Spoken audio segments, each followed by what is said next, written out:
The next element that we'll talk about is sometimes present in certain offenses, sometimes it's not present. They're referred to as attendant circumstances. If you think about attendant circumstances as some factor necessary in a crime to either make it worse or sometimes in a few instances may make it a lesser offense, they are questions or variables such as who, what, when, where, why in certain crimes.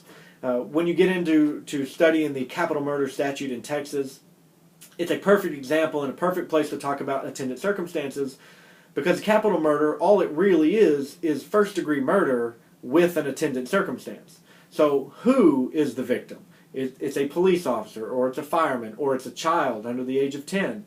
That circumstance being present in an otherwise first-degree murder statute would elevate that crime to capital murder. Another example is where.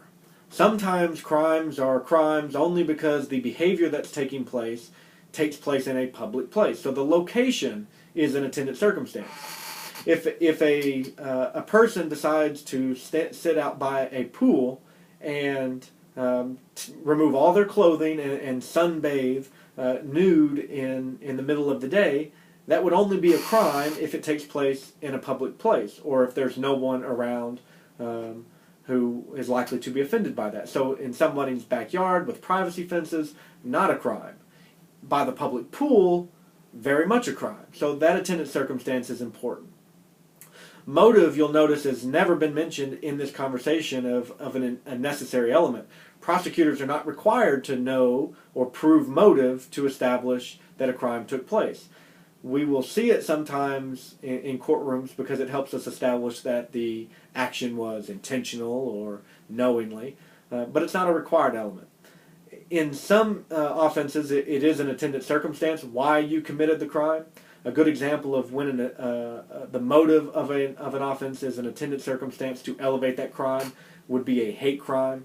If you assault someone because you don't like them, that would be assault.